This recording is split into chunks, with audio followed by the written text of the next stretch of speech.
The jackpot was super hot. This week, a New York City high school senior was caught locking lips with his teacher, and now the New York Post reports the 18-year-old won a bet with 4 of his pals to see who could seduce her first. Eric Artie, seen here, locked up the super cool pool, which each of the 5 contributed $100 to, by hooking up with global studies teacher Julie Warning. The not unattractive 26-year-old, sadly not seen here, has since been reassigned to an administrative job.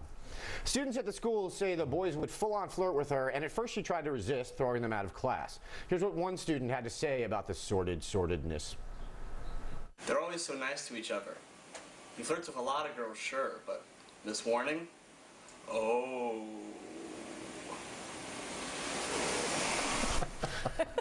That's a real quote, actually. Anyway, speaking of canoodling. Yeah.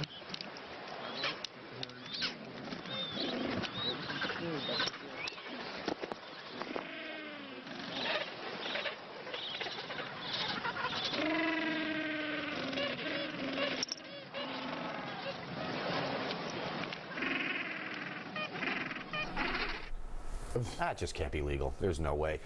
Hey, Proops, did this kid, has he won high school? Was that a penguin molesting Randy Quaid? It's entirely possible. No one knows, Greg. No one knows. Okay, because I know Rick's going to correct me and go, it was a puffin. Right?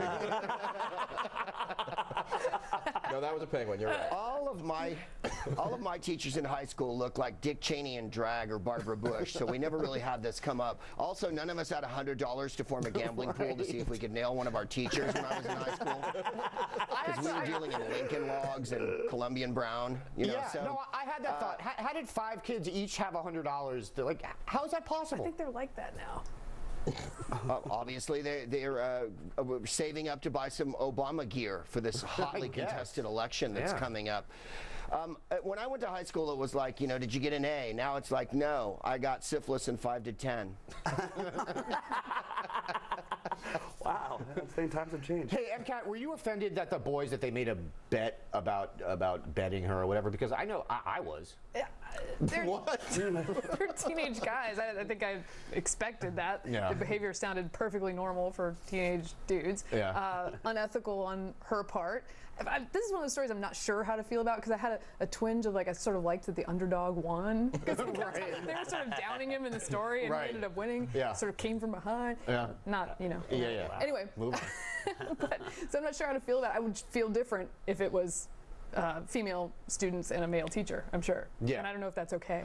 Well, Am I supposed to feel the same? I don't know. That's an interesting question. Rick, Yes. Would it be different if it were a male teacher and female students? We always hear that the student is the victim, right? Yeah. The student's always the victim, and the teacher gets charged with some kind of crime for having sex with a student. And here the tables have been turned, and she's victimized because she believed that this kid really liked her, and he was just trying to win a bet. Right.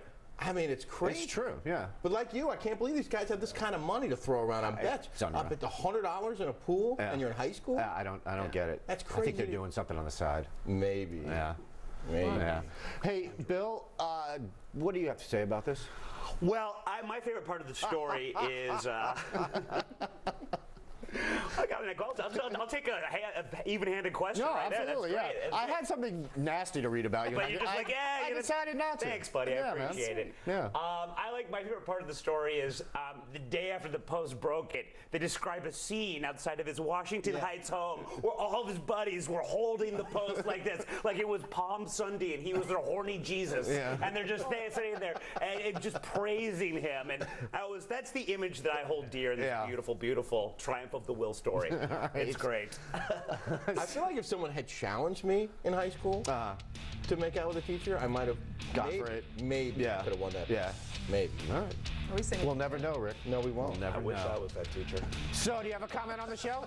Email us at redeye@foxnews.com. And to leave a voicemail on Greg's direct line, call 212-462-5050. Complete waste of your time. And still to come, the halftime report from Michael Moynihan. Tonight.